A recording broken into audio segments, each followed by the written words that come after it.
Ibu Elvin sebagai CGP Metropolitan Angkatan 11, yang saya terhormat juga rekan-rekan guru yang hadir pada kegiatan diseminasi budaya positif pada pagi hari ini. Pada kesempatan ini, Ibu Elvin sebagai CGP Angkatan 11 yang diutus dari SDN Metropolitan akan memaparkan materi mengenai diseminasi budaya positif. Sebelum kita mulai kegiatan kita pada pagi hari ini, pertama-tama kita dahulukan dengan doa. Doa ini dipimpin oleh Ibu Meliana. Pada kesempatan diberikan. Baik teman-teman, sebelum kita mulai kegiatan hari ini, mari kita berdoa. Izinkanlah saya mengambil doa ini dalam ajaran Kristen Protestan. Kita berdoa. Bapa di surga, terpuji nama Tuhan atas berkat dan kemurahan Tuhan, sehingga saat ini kami masih bisa berkumpul di ruangan ini guna melanjutkan tugas dan kerja kami, terkhusus untuk Ibu Elvin yang melanjutkan tugasnya sebagai CGP Angkatan ke-11. Ya Tuhan, mari Engkau berikan hikmat dan pengertian agar apapun yang dilakukan boleh sesuai dengan kehendak Tuhan dan membawa hal positif buat kami semua. Bapa, berikanlah kami hikmat pengertian agar menjadi guru yang lebih baik untuk anak-anak kami yang kami bimbing, terkhusus di SD Negeri Metropolitan. Bapa dalam surga, ini doa, ini harapan kami. Kegiatan hari ini kami serahkan dalam campur tangan Tuhan dari awal hingga pada akhirnya. Di dalam nama Yesus Kristus kami berdoa. Amin. Kegiatan yang pertama yaitu kata sambutan dari Mama Kepala Sekolah selaku pemimpin di lembaga Satuan Pendidikan SD Negeri Metropolitan. Waktu kesempatan diberikan.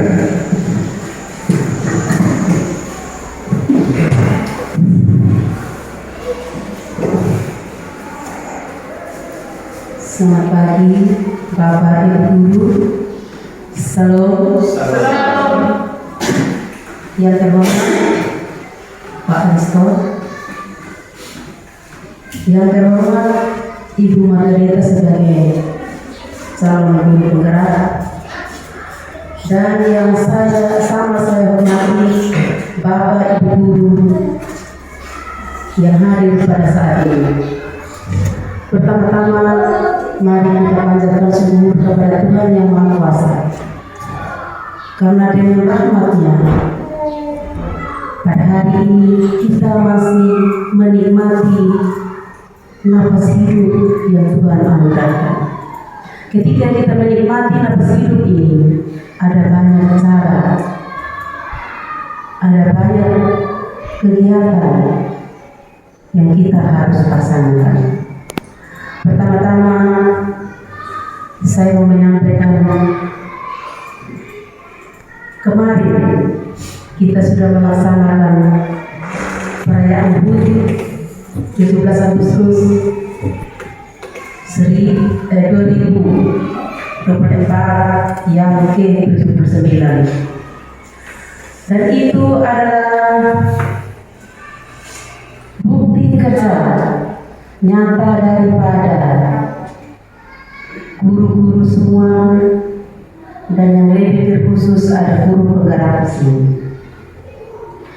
Dan kita sudah mendapat piagam penghargaan Pak Risto sebagai guru literasi, dan saya sendiri sebagai kepala sekolah yang menuntun, yang memimpin untuk literasi. Nah, yang berikut sebentar ini Ibu Margareta mau menyampaikan visi misi budaya positif, yaitu aksi nyata dalam berbagai kegiatan. Kita ikuti sebentar apa yang disampaikan oleh Ibu calon guru penggerak. Yang berikut, bagi guru-guru yang belum mendapatkan sebagai guru penggerak boleh ikut kalau ada penerimaan lagi. Saya mohon Bapak Ibu guru harus siap, karena dengan modal guru penggerak apa saja kita bisa lakukan dan bisa juga mendapat hasil yang memuaskan. Coba saja ikut tes guru penggerak. Memang saya sendiri merasa berat, tapi kendati pun kalau itu berat kita laksanakan. Dan juga untuk guru-guru yang belum berkualifikasi S1, mari dengan semangat.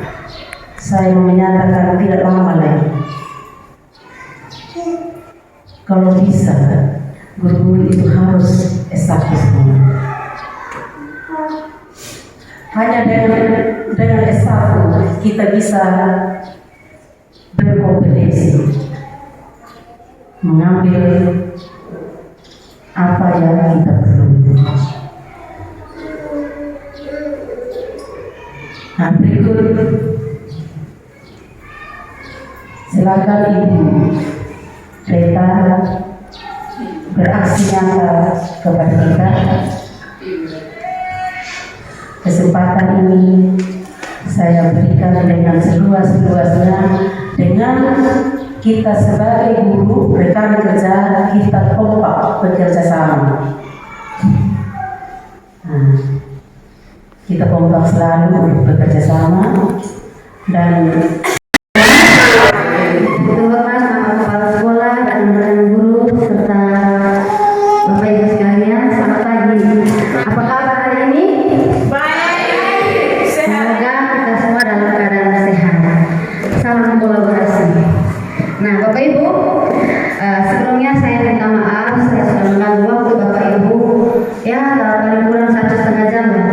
Ini saya di sini, saya berdiri di sini, saya hanya mau sharing, saya hanya mau berbagi tentang materi yang telah saya dapatkan di modul 1, yaitu di modul 1.4 tentang diseminasi budaya positif.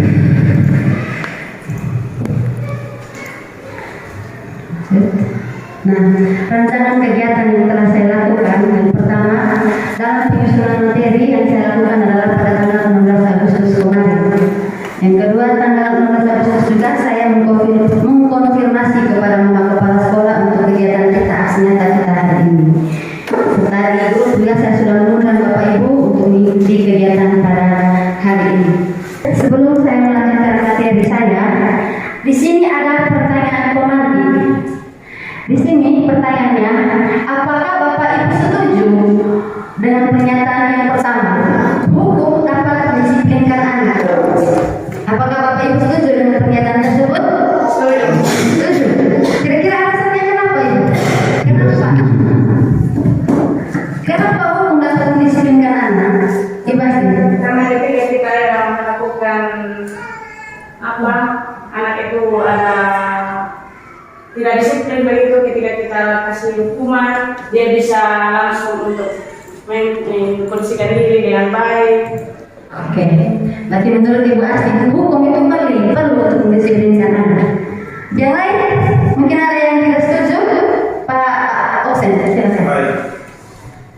Kenapa kita harus melakukan kita kasih hukuman anak itu, karena itu ada dampak yang tidak baik buat anak, karena selalu saat anak SD ini mereka belum bisa untuk main tentang romantik, karena harus melatih yang dampak baik buat anak. Terima kasih Pak Osen. Kemudian pernyataan yang kedua, pemberian hukuman dengan hal positif seperti membaca atau membersihkan halaman sekolah dapat meningkatkan disiplin anak. Iya. Oke, yang lain. Oke, menurut Ibu Merti dia setuju dengan memberikan hukuman membaca atau membersihkan lingkungan sekolah itu dapat meningkatkan disiplin anak. Anak bisa melakukan itu karena dia takut untuk kena hukuman, makanya dia mau melaksanakan tugas yang ada di sekolah. Kemudian yang ketiga, memberikan penghargaan dapat meningkatkan motivasi belajar siswa. Misalnya, setuju? Ya, betul sekali. Biasanya juga kita di kelas Sunda, ketika kita mengajak anak-anak, misalnya menyuruh mengerjakan tugas. Siapa yang mau mengerjakan tugas, ibu kasih penuh. Pasti mereka semangat kan? Oh ya, baik. Kita lanjut. Nah, sebelum materi kita hari ini berjalan, di sini saya meminta kesepakatan untuk kegiatan kita. Di sini saya sudah memaparkan yang pertama, menghargai siapapun yang berpendapat. Di sini kesepakatan yang dibuat agar berjalan yang forum diskusi ini berjalan dengan lancar. Di sini menghargai siapapun yang berpendapat, yang kedua menjadi pendengar yang baik, yang ketiga berpakaian yang rapi dan sopan. Kira-kira apa yang lain selain yang telah saya tuliskan di atas? Tidak boleh keluar masuk dalam ruangan sementara kegiatan berjalan. Oke, baik. Terima kasih untuk Ibu Asti. Tidak boleh keluar masuk selama kegiatan. Yang lain? Tidak boleh berbicara sebelum dikasih kesempatan. Ya, mantap. Tidak boleh berbicara saat ketika tidak diberi kesempatan. Ada lagi yang lain? Ada yang lain? Oke. Nah, Bapak Ibu, kesepakatan ini yang kita pegang selama kegiatan ini berlangsung. Kita pegang ini beberapa, ada 5 tadi. Yang pertama, menghargai siapapun yang berpendapat. Yang kedua, menjadi pendengar yang baik. Yang ketiga, berpakaian yang rapi dan sopan. Yang keempat, tidak boleh keluar masuk pada saat kegiatan. Dan yang kelima, tidak boleh berbicara ketika kegiatan berlangsung. Baik, terima kasih. Bapak Ibu, topik pembahasan kita hari ini ada 6. Yang pertama, tentang disiplin positif. Yang kedua, motivasi pribadi, perilaku manusia. Yang ketiga, keyakinan kelas. Keempat, kebutuhan dasar manusia.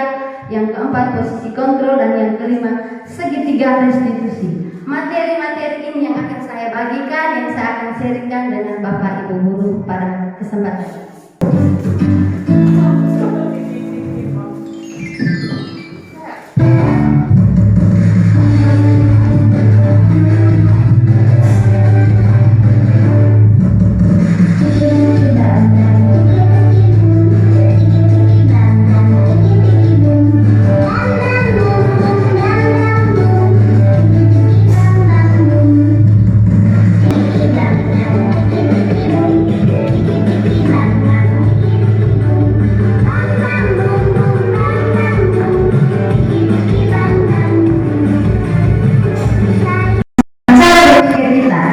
Nah, di sini ini merupakan kepala tangan kita.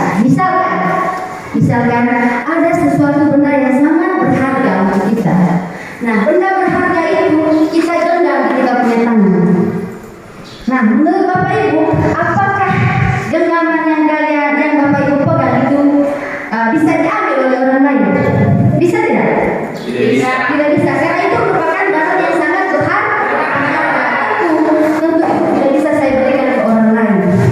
Karena yang mengendalikan itu adalah diri kita sendiri, tentang diri kita sendiri. Nah, jadi materi kita sebentar ini kita mobil. Nah, perubahan ilusi guru mengontrol mobil. Yang kedua, ilusi bahwa kritik membuat orang merasa bersalah dan menguatkan karakter. Yang ketiga, ilusi bahwa semua penguatan positif efektif dan bermanfaat. Yang keempat adalah bahwa orang dewasa memiliki hak untuk memaksa. Dari kepala tangan itu tadi. Tangan itu yang mengontrol diri kita adalah diri kita sendiri. Nah, di sini ada perbedaan antara stimulus respon dan teori kontrol. Yang pertama, kita mencoba mengubah agar orang berpandangan sama dengan kita. Sementara dengan teori kontrol, kita berusaha memahami pandangan orang tentang dunia. Itu perbedaan. Yang kedua, perilaku buruk dilihat sebagai suatu kesalahan. Itu menurut stimulus respon. Sedangkan menurut teori kontrol, semua perilaku memiliki tujuan. Benar tidak Bapak Ibu? Benar. Nah, berikut orang lain bisa mengontrol saya. Itu pada perubahannya di teori kontrol. Hanya Anda yang bisa mengontrol diri Anda, bukan orang lain. Benar Bapak Ibu? Benar. Tidak bisa kita bekerja ini hanya mau dikontrol oleh orang lain. Harus mulai dari dalam diri kita sendiri. Yang berikut, pemaksaan ada pada saat bujukan gagal. Sementara pada teori kontrol, pilihan-pilihan baru. Tidak ada pemaksaan sekarang. Kemudian berikut, model berpikir menang atau kalah itu pada stimulus respons. Sementara pada teori kontrol, model berpikir menang. Nah itu perubahan paradigmanya. Kata disiplin, pernah Bapak Ibu? Kata disiplin ini merupakan suatu kata yang sering kita dengar, baik di sekolah, di kantor ataupun di mana saja. Nah, siapa yang tahu apa itu disiplin positif? Ada yang tahu? Selalu melakukan hal yang baik. Oke, apa tadi Bang Meldi?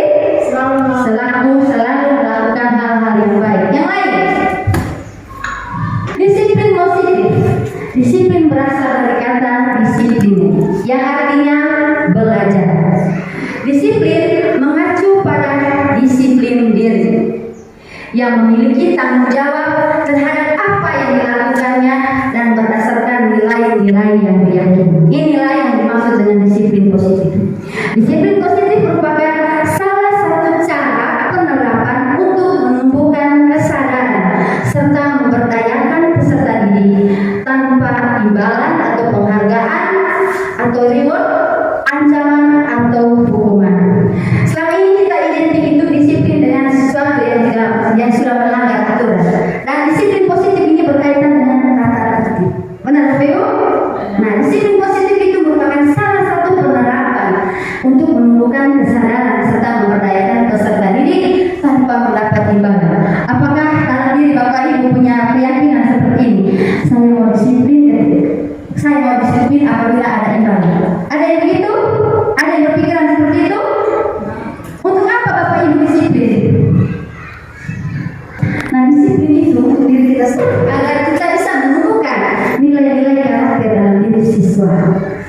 Sebagai pendidik, tujuan kita adalah menciptakan peserta didik yang memiliki disiplin diri sehingga mereka berperilaku mengacu pada nilai-nilai kebajikan universal dan memiliki motivasi intrinsik dari dalam diri dalam perubahan perilaku ke arah yang lebih baik. Motivasi intrinsik itu berasal dari dalam diri kita masing-masing, bukan dari luar.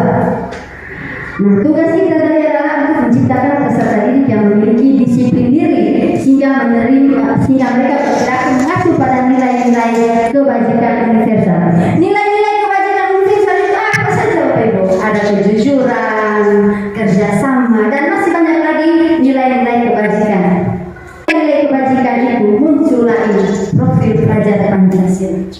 Disiplin positif akan melahirkan nilai-nilai kebajikan yaitu profil pelajar Pancasila. Ada berapa karakter Ibu? Bapak Ibu? Ada? Coba kita baca bersama-sama. Yang pertama, beriman dan bertakwa kepada Tuhan yang Maha Esa dan berakhlak mulia. Yang kedua, berkebinekaan global. Yang ketiga, bergotong royong. Yang keempat, yang kelima, berakhlak, dan yang keenam, dari keenam karakter ini, inilah tujuan kita untuk menciptakan disiplin positif dalam terhadap peserta didik kita di sekolah. Nilai-nilai kebajikan adalah sifat-sifat positif manusia yang merupakan tujuan mulia yang ingin dicapai setiap individu. Tentu dalam diri kita, kalau kita memiliki nilai kejujuran, efeknya untuk siapa? Untuk diri kita sendiri, tidak pernah untuk orang lain. Kita berbuat baik bukan untuk orang lain, tetapi untuk diri sendiri. Benar Bapak Ibu? Benar? Nilai-nilai tersebut bersifat universal dan lintas bahasa, suku bangsa, agama maupun latar belakang.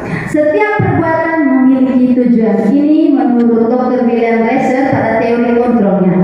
Kemudian dengan mengaitkan nilai-nilai kebajikan yang diyakini seseorang, maka motivasi intrinsiknya akan terbangun. Motivasi yang ada dalam dirinya akan terbangun, akan muncul, sehingga menggerakkan motivasi dari dalam untuk mencapai tujuan yang mulia yang diinginkan.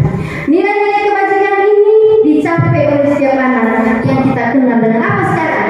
Profil pelajar Pancasila. Nah, tentu berkaitan dengan kurikulum mereka. Yang harus kita tingkatkan adalah pendidikan karakter yang berdimensi profil pelajar Pancasila.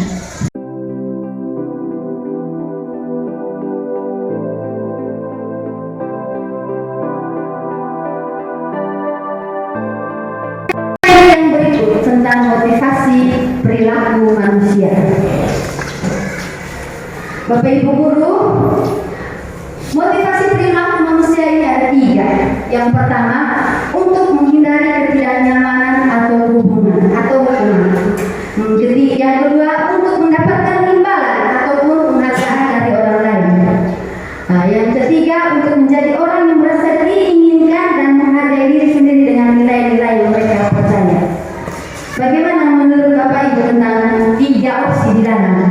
Bagi motivasi yang ada dari dalam diri, apakah Bapak Ibu pilih yang pertama untuk menghindari ketidaknyamanan, atau yang kedua untuk mendapatkan imbalan atau penghargaan, dan yang ketiga untuk menjadi orang yang mereka inginkan dan menghargai diri sendiri? Mana yang Bapak Ibu pilih?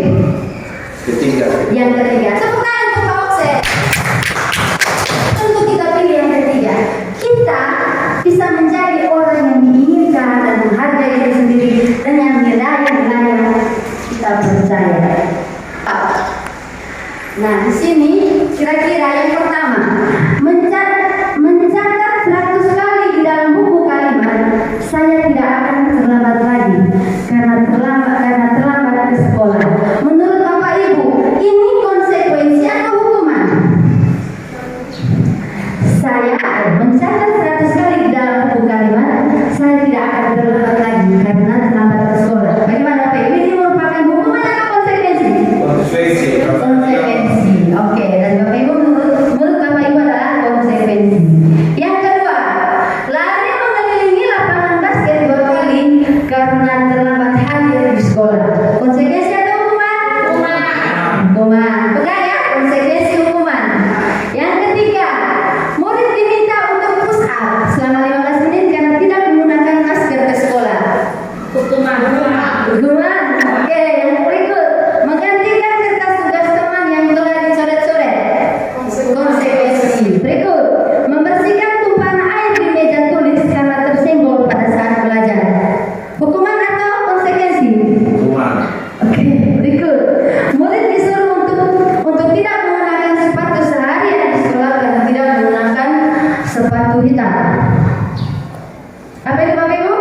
Murid disuruh untuk tidak menggunakan sepatu karena dia tidak memakai sepatu hitam. Hukuman atau konsekuensi? Konsekuensi. Ya, lanjut. Nanti kita akan lihat jawabannya. Lari mengelilingi lapangan basket 2 kali karena terlambat 10 menit untuk pelajaran PJOK. Konsekuensi atau hukuman? Hukuman. Mari kita lihat jawabannya. Nah, yang pertama, benar Bapak Ibu yang jawab tadi? Mencatat 100 kali di dalam buku kalimat, saya tidak akan terlambat lagi karena terlambat ke sekolah. Ini merupakan hukuman. Karena dia apa? Karena dia terlambat sekolah. Berikut, lari mengelilingi lapangan basket 2 kali karena terlambat hadir di sekolah. Ini merupakan hukuman. Yang berikut, murid diminta push up 15 kali karena tidak menggunakan masker. Hukuman. Dan berikut, memberikan tumpahan air di meja tulis karena tersenggol pada saat belajar. Ini merupakan konsekuensi tersebut. Dan yang terakhir, lari mengelilingi lapangan basket 2 kali karena terlambat 10 menit. Ini merupakan konsekuensi. Dan setiap perbuatan yang kita lakukan terhadap anak-anak sering kita lakukan seperti ini, diberi hukuman dan konsekuensi. Pernah Bapak Ibu? Pernah. Saya juga pernah. Tapi setelah saya belajar ini, saya bisa mengerti apa makna budaya positif. Apa yang kita telah baca dan kita jawab ini, hukuman adalah sesuatu yang tidak rencana, bersifat satu arah, bisa berupa hukuman fisik, psikis, atau kata-kata kotor. Pernah Bapak Ibu lakukan ini? Pernah. Terus konsekuensinya, dia bersifat terencana. Kalau kau tidak buat ini sebentar, kau harus buat ini ya. Kita sudah merencanakan sesuatu, sudah disepakati dan untuk konsekuensi dibuat oleh pihak guru. Tentu kita sebagai guru harus juga pernah paparkan ini di depan anak-anak. Bagi kamu yang tidak datang sekolah besok, ibu suruh kamu untuk membaca di depan kelas. Itu merupakan sesuatu yang sudah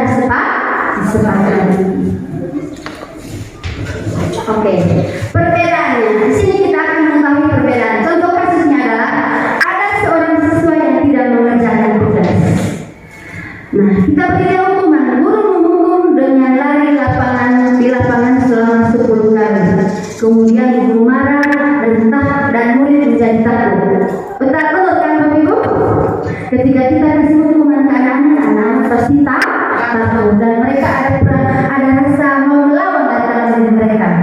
Kemudian dengan konsekuensi tadi, ketika ada seorang siswa yang tidak mengerjakan tugas, guru memberikan konsekuensi untuk mengerjakan pada jam istirahat. Kemudian yang kedua, guru lebih tegas, murid menghormati peraturan. Jadi ini perbedaannya, Bapak Ibu. Oke. Sejauh ini sudah paham? Ini yang saya dapatkan di modul.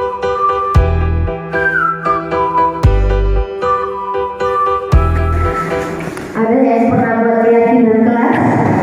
Di kelas ada? Pak Aris kau pernah?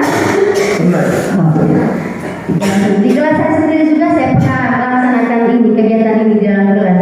Jadi siswa diminta untuk membuat beberapa kesepakatan yang disetujui oleh semua siswa, dan dari kesepakatan itu semua yang ada di dalam kelas harus menjalankan berdasarkan keyakinan.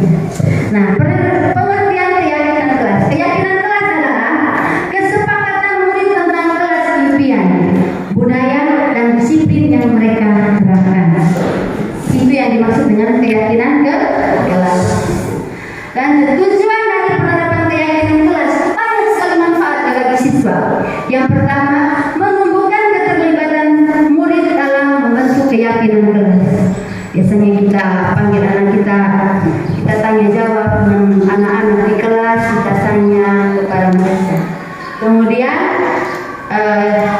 keyakinan kelas untuk mencapai kelas yang impian untuk bersama, yaitu guna pembelajaran yang lebih efektif. Nah, kegunaan dari keyakinan kelas itu untuk proses pembelajaran berlangsung agar berjalan dengan lancar, lebih efektif, mewujudkan mereka belajar yang berpihak pada murid. Berikut menciptakan komunikasi segala arah antara guru dan murid. Jadi antara kita dan kita punya murid seperti kita dengan anak kita sendiri. Membiasakan budaya dan disiplin positif. Nah, ini contoh kesepakatan kelas 4 yang saya telah lakukan dengan anak-anak saya di kelas kemarin. Yang pertama, hadir tepat waktu. Yang kedua, memakai pakaian yang rapi. Yang ketiga, berdoa sebelum dan sesudah pelajaran. Yang keempat, menerapkan budaya 5S. Yang keempat, yang kelima, menjaga kebersihan lingkungan sekolah. Dan yang berikut, mengikuti pelajaran dengan tertib. Ini contoh kesepakatan di kelas 4 yang telah saya lakukan kemarin. Jadi Bapak Ibu juga bisa melakukan ini di anak-anak Bapak Ibu di kelas. Melakukan kesepakatan dalam kelas. Ini untuk apa? Untuk proses pembelajaran berlangsung, sehingga pembelajaran bisa berjalan dengan lancar dan lebih efektif.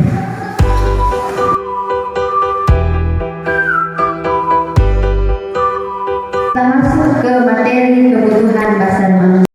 Makanan, apa lagi? Pakaian, apa lagi? Tempat tinggal atau disebut dengan kebutuhan primer. Kebutuhan pokok. Oke. Ketika seorang murid melakukan suatu perbuatan yang bertentangan dengan nilai-nilai kebajikan atau melanggar peraturan, hal itu sebenarnya dikarenakan mereka gagal memenuhi kebutuhan dasar mereka. Betul? Oke, lanjut. Nah, kebutuhan dasar manusia ini ada banyak, ada 5. Yang pertama, kebutuhan untuk bertahan hidup. Bertahan hidup itu dari apa? Makanan, minuman, rumah, dan lain sebagainya. Kemudian kebutuhan kasih sayang dan dia diterima. Kebutuhan kasih sayang dan dia diterima ketika siswa kita tidak perhatikan tentu dalam dirinya dia merasa dia tidak diterima. Tetapi yang dia butuhkan adalah kasih sayang. Berikut penguasaan, kebutuhan penguasaan. Kebutuhan penguasaan ini ketika mereka melakukan sesuatu dengan mudahnya. Kemudian kebebasan, mereka bebas melakukan apa saja dengan pilihan mereka sendiri.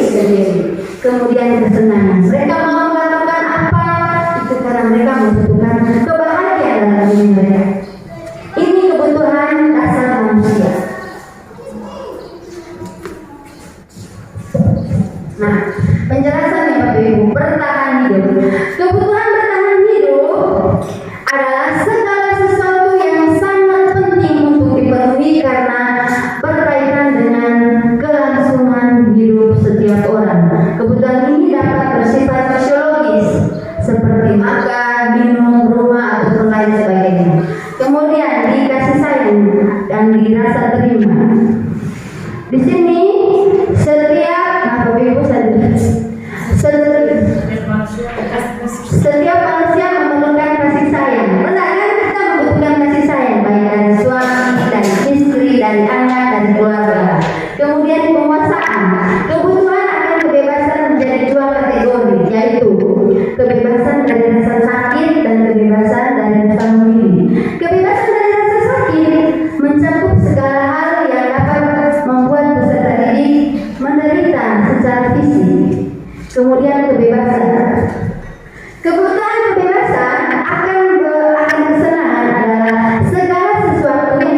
hubungan yang harmonis. Kemudian kita berikan materi-materi yang menyenangkan yang bisa dipahami oleh peserta didik. Kemudian kebutuhan yang terakhir adalah kesenangan. Kebutuhan akan kekuasaan berkaitan dengan harga diri kita, harga diri murid. Kemudian kebutuhan ini mencakup perasaan yang bernilai kompeten terakhir. Guru dapat memenuhi kebutuhan ini dengan memberikan pujian ataupun penghargaan. Ada 5 kebutuhan dasar guru. Ini ada sebuah kasus Bapak Ibu. Kasusnya adalah Ibu Ambar, guru balik kelas 2A di SD Pelita Hati, sedang bingung menghadapi ulah dari salah satu murid yang kelasnya. Namanya adalah Doni.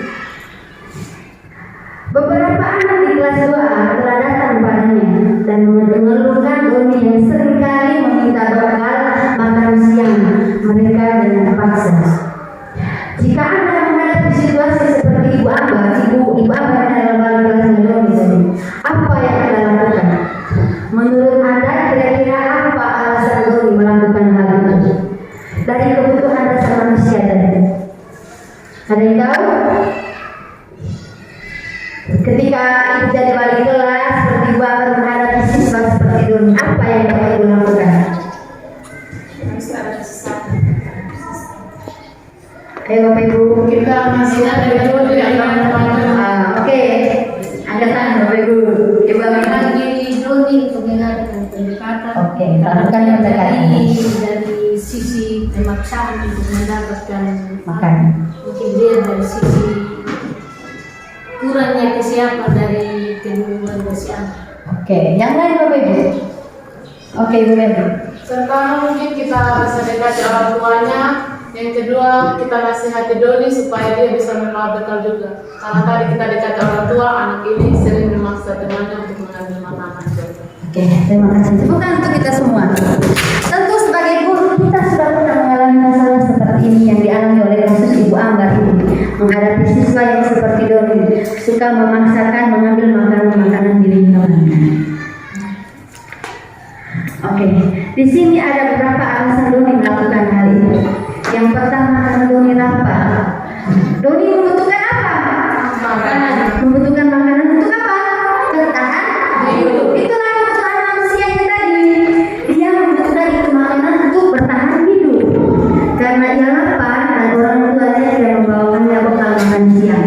Maka kebutuhan dasar yang berusaha dipenuhi oleh Doni adalah kebutuhan bertahan hidup. Betul kan, anak-anak lapar untuk makan ini caranya mengambil makanan oleh supaya dia bisa bertahan hidup. Lanjut, alasan yang kedua. Alasan yang kedua, karena dia merasa senang temannya sehingga memperhatikan dia. Dia senang teman-teman yang memperhatikan dia loh ketika temannya memberikan dia makanan. Ketika temannya melaporkan tindakannya itu pada gurunya dan gurunya memberitahu orang tuanya, sehingga orang tuanya jadi memperhatikan dia. Dengan laporan dari guru kelas tadi mendekatkan menurut Ibu Mary tadi. Nah, maka kebutuhan dasar yang sedang dipenuhi Doni adalah kebutuhan akan kasih sayang dan dia diterima. Alasan yang ketiga adalah dia merasa hebat karena temannya jadi takut dengan dia. Ya kan? Dia merasa hebat karena teman-temannya takut, makanya teman-teman memberikan makanan. Nah, tindakan dari anak-anak tadi melaporkan kepada guru kelas. Nah, alasan yang keempat, karena dia merasa bosan dengan bekal makanan yang dibawakan ibunya di rumah. Dia bosan, dia mau mencari makanan dari teman-temannya. Karena ibunya selalu membawakan bekal yang sama. Tentu anak akan bosan. Oleh karena itu dia ingin mencoba makanan teman-temannya yang beraneka ragam. Bisa membayar ketika dia mengambil makanan dari teman-temannya. Nah, maka Doni sedang berusaha memenuhi kebutuhannya, yaitu akan kebebasan. Alasan yang kelima, dari 5 kebutuhan itu tadi, si Doni ada semua. Dia melakukan karena dia iseng saja, dia main-main saja dan ingin menikmati ekspresi wajah teman-temannya. Yang kesal karena diambil makanannya menurut dia. Ekspresi teman-teman itu lucu, makanya dia senang. Tentu dia tertawa ketika makanannya diambil. Artinya Doni sedang berusaha memenuhi kebutuhan agar kesenangan. Itulah jawaban dari Ibu Amar.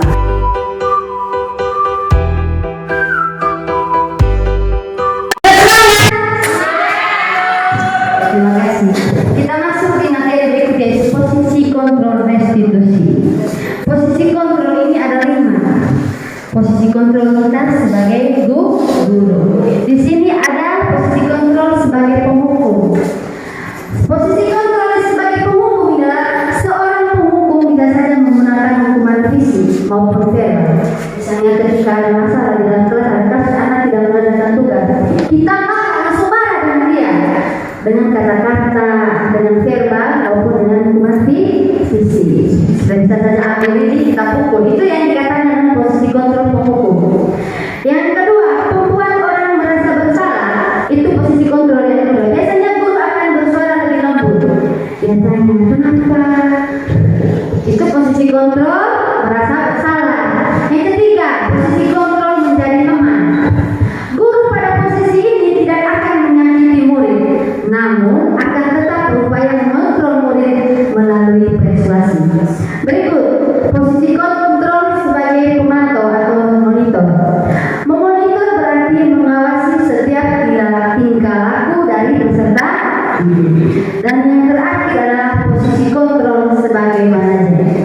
Posisi kontrol sebagai manajer di sini dijelaskan bahwa respon yang menunjukkan tanggung jawab guru dalam posisi terakhir.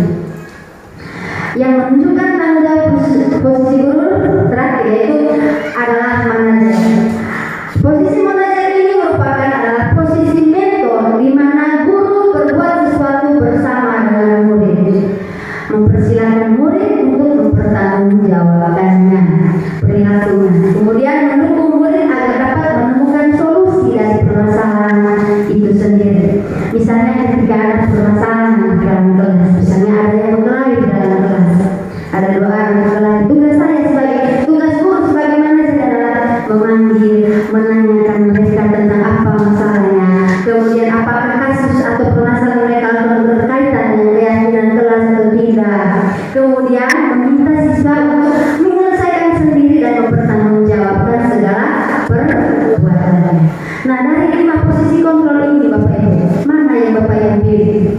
Apakah sebagai manajer, sebagai penghukum, sebagai orang merasa bersalah, sebagai teman, sebagai monitor? Mana yang Bapak Ibu pilih?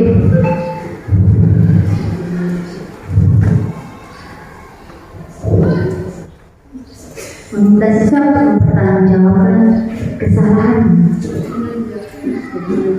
Ya, benar sekali Bapak. Sebagai manajer. Tugas kita adalah sebagai posisi kontrol sebagai manajer. Kita memanggil anak, menanyakan itu masalah, kemudian apakah kesalahan itu berkaitan dengan keyakinan yang kelas yang telah dilakukan, yang telah disepakati, kemudian meminta siswa untuk menyelesaikan masalahnya dan mempertanggungjawabkan. Ini yang diharapkan dari disiplin positif Bapak Ibu. Jadilah guru sebagai manajer. Sudah tidak ada lagi yang pakai penghukum, menyiksa murid, memukul murid, tidak ada. Ini yang kita tekankan sekarang sebagai manajer. Sebagai manajer kita untuk menyikapi siswa-siswa yang sering melakukan hal-hal yang kurang baik. Oke. Nah, dari kelima posisi kontrol tersebut, sebaiknya tadi pas kan sebagai seorang guru harus menggunakan posisi kontrol sebagai manajer. Sepakatnya Bapak Ibu? Ingat, mulai hari ini harus menyikapi sikap-sikap dari peserta didik dengan posisi kontrol sebagai manajer. Oke, lanjut. Segitiga restitusi.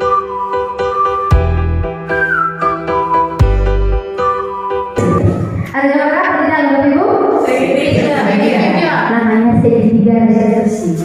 Dari tahapan segitiga restitusi ini ada 3. Yang pertama adalah menstabilkan identitas. Yang kedua, validasi tindakan yang salah. Dan yang ketiga, menanyakan keyakinan. Kemarin saya sudah melakukan kegiatan ini di kelas, menghadapi siswa yang mengalami permasalahan di dalam kelas. Saya menyikapi masalah itu dengan tahapan segitiga restitusi ini. Yang pertama, menstabilkan identitas. Yang kedua, validasi tindakan yang salah dan menanyakan keyakinan. kita kalau misalnya ada siswa yang salah kita langsung pukul, apa yang dapat? Tidak ada kan? Siswa akan tetap melakukan hal yang sama. Tetapi kalau dengan menggunakan segitiga restitusi ini, yakin saja Bapak Ibu, disiplin positif yang ada dalam kelas itu akan tumbuh. Tumbuhnya apa? Karena tumbuhnya dari apa? Nilai-nilai kebajikan tadi, yaitu yang berkaitan dengan profil pelajaran Pancasila. Nah, melestarikan identitas ini penjelasannya Bapak Ibu. Di sini saya menghadapi siswa tadi kemarin yang terlambat. Jadi cara saya melestarikan identitas yang saya lakukan adalah dilakukan berdasarkan prinsip bahwa membuat kesalahan adalah bagian dari proses pembelajaran. Tidak ada manusia yang sempurna. Dan yang nantinya akan menggeser identitas gagal atau identitas sukses. Kemudian melestarikan identitas ini bisa saja dengan kata-kata seperti ini. Berbuat salah itu hal yang manusiawi. Kemudian tidak ada manusia yang sempurna. Kemudian kita bisa menyelesaikan, kita pasti bisa menyelesaikan permasalahan ini.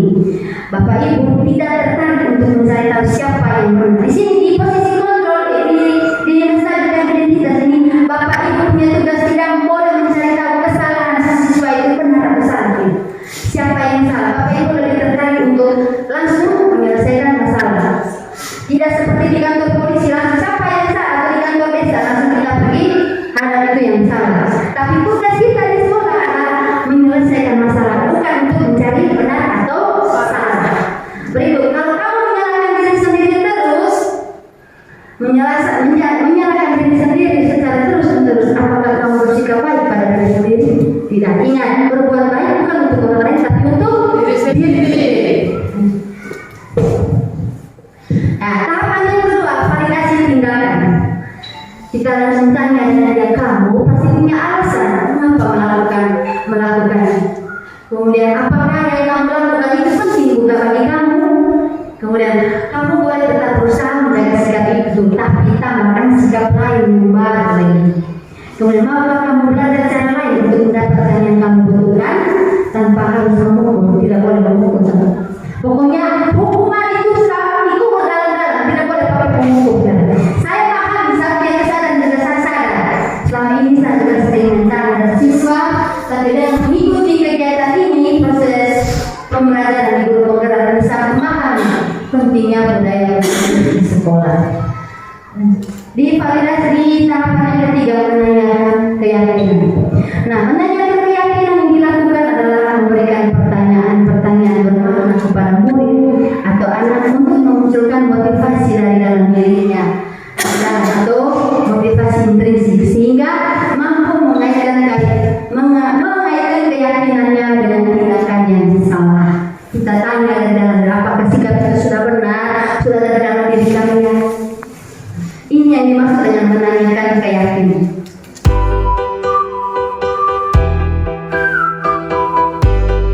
Kesimpulan dari materi kita hari ini yang keempat adalah seorang guru yang baik harus memiliki kemampuan dalam mewujudkan budaya positif di sekolah.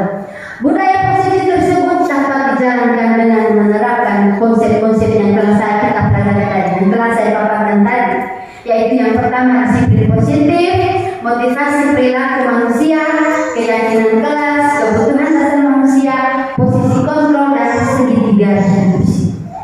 Nah, ini yang kita pelajari hari ini. Tujuan kita adalah untuk menciptakan budaya positif di sekolah. Baik Bapak Ibu, sekian materi yang telah saya paparkan. Mari kita saling berbagi atau saling berkolaborasi. Materinya setidaknya pada kesempatan ini saya berikan kepada 3 penanya karena menjadi tugas waktu. Mungkin ada Bapak Ibu yang mau bertanya mengenai materi yang disampaikan oleh Ibu tadi. Silakan yang pertama. Terima kasih untuk kesempatan yang diberikan kepada saya. Ini bukan pertanyaan selanjutnya. Tadi cara meningkatkan budaya positif. Karena saya selama ini itu sering sekali kalau anak bersalah, paling langsung turun tangan. Tidak pernah kontrol untuk nasihati dulu. Lalu bagaimana cara saya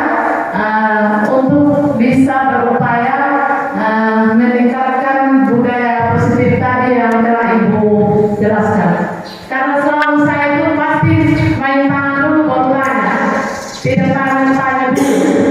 Mungkin itu saja. Oke, baik Ibu Guru. Terima kasih. Bukan untuk Ibu Melgi.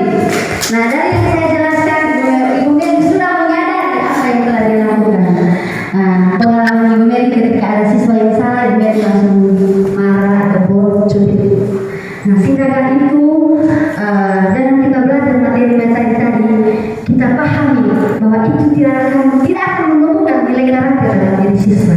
Siswa akan menjadi pembangkang, suka melawan. Itu.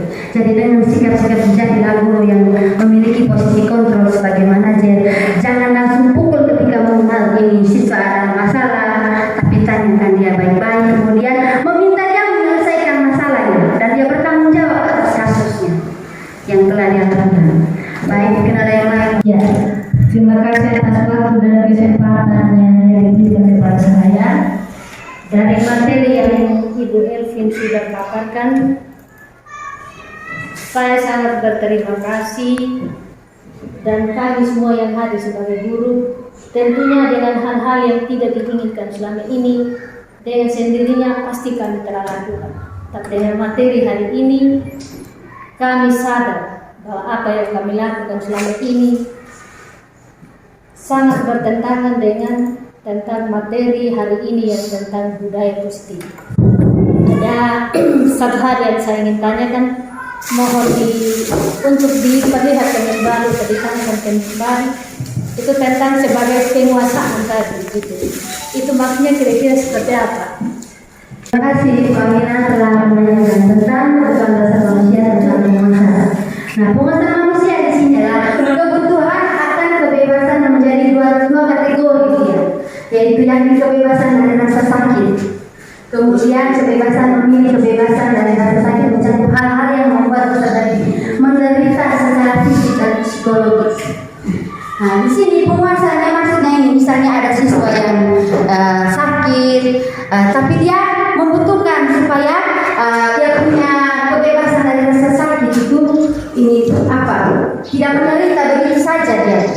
Kemudian sementara kebebasan ini memiliki berkaitan dengan kemampuan peserta didik dalam menentukan jalan hidupnya. Dia memiliki penguasaan untuk mencari jati dirinya, kebebasannya. Apa penguasaannya? Terima kasih Pak Guru kesempatan yang diberikan kepada saya. Pada ini saya sudah dapat semua ini. Saya akan berbagi praktik baik. Praktik baik yang saya pernah lakukan di kelasnya saya, khususnya di kelas 6 pada sebelumnya. Bagaimana saya menerapkan budaya positif terhadap anak. Kalau pulang sekolah harus tarik saya. Tentu kan Bapak Ibu juga lihat saya. Kalau saya duduk di rumah mereka lari, itulah budaya positif yang saya terapkan kepada mereka. Lewat, Pak Aristo, langsung mereka pergi. Itulah salah satu budaya positif. Terus juga budaya positif yang saya pernah lakukan dalam kelas. Setiap saya masuk dalam kelas, mereka harus sapa salam bersama. Sapa salam bersama di sini. Dalam kelas walaupun misalnya meja masih tidak beraturan, saya tidak masuk. Nah, mereka tahu sudah kelas meminta dulu. Kenapa pada waktu Bapak Ibu, kenapa saya sampai menjatuhkan air mata? Kenapa? Pada intinya apa yang saya lakukan terhadap mereka ada sisi ketertarikan terhadap apa yang saya lakukan dan timbal balik juga dari mereka. Dan pada intinya juga kan pernah praktek baiknya saya juga seperti contoh namanya siapa pada waktu yang ke Jakarta sekarang itu siapa yang dari Dedi yang Kedawa. Dia kan rajin datang ke sekolah, pernah kita yang pergi ke rumah, yang saya pernah suruh orang tuanya membaca buku. Nah, terus saya memberikan pemahaman pada orang tua ini gunanya guru mendidik, membimbing dia supaya jadi baik. Nah, dari situ anak tersebut Dedi yang Kedawa rajin datang ke sekolah. Biarpun yang bersangkutan tidak bisa baca, tapi setidaknya setiap ada jam-jam tertentu saya membawa kartu guru untuk belajar dia. Dan saya bisa targetkan pada waktu itu, waktu dia naik ke kelas 6, dia hanya tahu 2 huruf. Jujur. Dan waktu kelas 6, dia sudah bisa membaca huruf. Dan saya tidak mentargetkan itu bisa membaca. Bagaimana lagi? Itulah dia. Dan saya kaget juga, yang bersangkutan ini bisa ke Jakarta. Bisa ke Jakarta dan ya paling tidak ya Mudah-mudahan di tempat di sana ya sudah bisa. Bagaimana saya berbagi praktek baik pada rekan guru ya? Setidaknya dengan apa yang kita lakukan dalam kelas, memang kita sudah terapkan. Paling tidak dengan menunjukkan budaya positif, istilahnya posisi kontrol, terus restitusi. Setidaknya bagaimana kita bisa menguasai. Kita adalah mitra yang anak-anak, bukan berarti sebagai misalnya tadi penghukum, tidak. Paling tidak budayakanlah anak itu kalau misalnya sudah tua memegang kepalanya. Nah, saya begitu misalnya, saya kasih contoh juga yang kelas yang baru ini adalah Jupe. Saya kerja di rumah saya pegang kepala, itu dia rajin. Buktinya dari sekarang kelas sebelumnya dia pernah datang tidak? Saya buktinya tadi dia belum datang. Dan saya bisa targetkan anak-anak yang mungkin kelas sebelumnya dia malu, kalau tidak sekarang ini rajin. Bukan buktinya dia baru ini sekarang kelas ini. Tentu Bapak Ibu, menjadi guru adalah jadikanlah guru sebagai sahabat bagi anak kita di sekolah, teman dekat kita di sekolah. Jika kita memiliki teman dekat Bapak Ibu, tentu kita akan melakukan kebaikan. Iya kan Bapak Ibu? Nah, jadikanlah anak-anak di kelas itu atau di sekolah ini sebagai sahabat terdekat kita. Sehingga kita harus memiliki hubungan yang baik dengan mereka, memiliki pendekatan yang baik. Banyak sekali budaya positif yang dapat kita lakukan, seperti yang Pak Aris sudah katakan tadi, yaitu penerapan budaya 5S, kemudian bagaimana menghargai sama mereka, kemudian kita harus biasakan di dalam kelas itu diawali dengan doa dan ditutup dengan doa. Itu paling kurang budaya.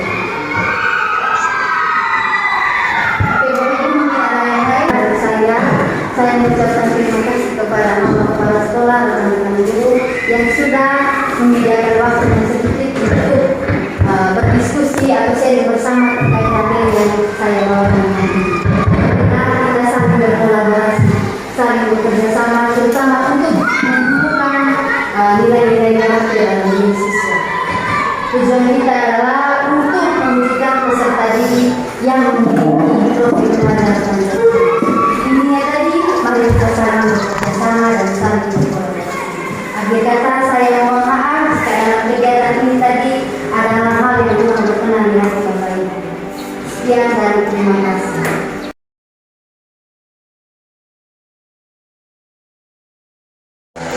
Selamat siang, salam dan bahagia. Saya Kepala Sekolah SD Negeri Kalembuletena akan memberikan umpan balik terhadap kegiatan aksi nyata modul 14 tentang diseminasi budaya positif yang dipaparkan oleh Ibu Margareta Elviana Dewiastri SPD GR, calon guru penggerak Angkatan 11 Kabupaten Sumba Barat Daya. Dengan adanya materi dimensi budaya positif yang telah dipaparkan Ibu Margareta pada kegiatan aksi nyata modul 14 sangat membawa dampak yang baik bagi seluruh warga sekolah. Materi-materi yang dipaparkan juga sangat bermanfaat, terutama dalam penerapan budaya positif di sekolah. Semoga dengan adanya kegiatan ini dapat membawa perubahan, terutama dalam menumbuhkan nilai karakter bagi peserta didik. Saya juga berharap agar semua guru dapat membuat keyakinan kelas sehingga dapat dipajangkan di kelas masing-masing. Selain itu juga semakin bijak dalam menghadap masalah yang terjadi pada siswa. Akhir kata, semoga Ibu Margareta tetap semangat dalam proses pendidikan guru penggerak. Terima kasih. Selamat siang, saya Aristo Karisma Basir, SPDGR, guru SD Negeri Kalembuletena, Kecamatan Kodi, Kabupaten Sumba Barat Daya. Di sini saya selaku rekan guru dari Ibu Margareta Elviana Dewi Astri yang sekarang mengikuti program calon guru penggerak angkatan 11. Di sini saya memberikan tanggapan terkait aksi nyata diseminasi budaya positif yang dilakukan oleh Ibu Elvin dengan rekan guru di sekolah. Di sini saya memberikan testimoninya bagaimana aksi nyata yang dilakukan oleh Ibu Elvin terkait dengan yang pertama itu disiplin positif. Contoh yang pernah dilakukan oleh Ibu Elvin di sekolah bagaimana menerapkan sapa salam bersama dengan guru serta dengan peserta didik. Dan yang kedua, motivasi perilaku manusia. Di sini Ibu Elvin sering sekali ada istilahnya Jumat bersih, mengajak anak-anak untuk memungut sampah yang berada di sekitaran sekolah serta meyakinkan murid untuk melakukan pembagian jadwal di kelasnya masing-masing. Dan juga ada keyakinan kelas yang pernah dilakukan oleh Ibu Elvin di kelas. Ibu Elvin menempelkan gambar atau peraturan-peraturan yang dilakukan di kelasnya atau kelas yang dia pegang. Itu juga dia berbagi kepada rekan guru lain terkait dengan pembuatan keyakinan kelas. Terus ada juga yang dilakukan oleh Ibu Elvin itu yang terkait dengan kebutuhan dasar manusia. Di sini Ibu Elvin sudah mendata atau memetakan sarana dan prasarana yang ada di sekolah ataupun di kelasnya. Dia sudah mendatakan jumlah mejanya berapa, papan tulisnya berapa, terus nanti itu akan diberikan kepada inventaris kelas sebagai kebutuhan yang ada di sekolah. Kebetulan juga adalah yang dilakukan juga yang dijelaskan oleh Ibu Elvin ada posisi kontrol. Contoh yang pernah diterapkan atau yang pernah dilakukan oleh Ibu Elvin terkait dengan posisi kontrol. Di sini Ibu Elvin memilih sebagai manajer untuk menggali posisi di mana guru berbuat sesuatu bersama dengan murid. Pernah suatu kejadian terjadi, Ibu Elvin memanggil siswa tersebut dan melakukan komunikasi apa yang dia langgar dari posisi kontrol yang telah dia dilakukan. Misalnya salah satu contoh yang pernah dia lakukan itu bagaimana dia memanggil siswa terhadap yang terlambat datang ke sekolah. Terus dia panggil di kantor dan saya menyaksikan sendiri Ibu Elvin melakukan yang namanya posisi kontrol atau restitusi yang dilaksanakannya. Sini juga ada kemarin juga ada dijelaskan mengenai segitiga restitusi. Di sini Ibu Elvin sudah melakukan itu di sekolah, terus juga berbagi dengan rekan guru lain. Misalnya ada satu contoh, ada anak namanya Dorothea Sanete Karisma itu melakukan kesalahan di dalam kelas, tidak membersihkan ruangan kelasnya. Dan Ibu Elvin sudah menempel atau membagi tugas sesuai jadwal yang telah ditentukan di masing-masing di kelasnya tersebut. Di sini Ibu Elvin memanggil dan melakukan suatu segitiga restitusi. Karena segitiga restitusi itu sudah Ibu Elvin paparkan di depan guru dan dia memberikan contohnya juga apa yang dia lakukan. Saya sebagai rekan guru merasa bangga terhadap apa yang dilakukan Ibu Elvin dan penerapannya di Sekolah SD Negeri Kembeleten. Setidaknya kami dapat wejangan atau pemahaman bagaimana budaya positif yang akan dilakukan di Sekolah SD Negeri Kembeleten. Terhadap aksi nyata yang dilakukan Ibu Elvin sudah sangat baik sekali menurut saya, serta banyak rekan-rekan guru juga memberikan pertanyaan atau masukan terkait dengan aksi nyata yang dilakukan oleh Ibu Elvin. Setelah itu pesan dari saya, Ibu Elvin tetap semangat, sukses, terus serta menjalankan program CGP ini ke depan ini sampai 6 bulan ke depan ini semangat, sukses, dan terus bergerak, berbagi untuk sesama. Terima kasih. Siang, salam bahagia untuk kita semua.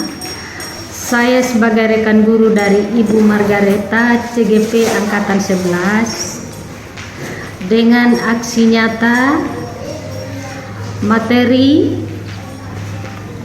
diseminasi budaya positif,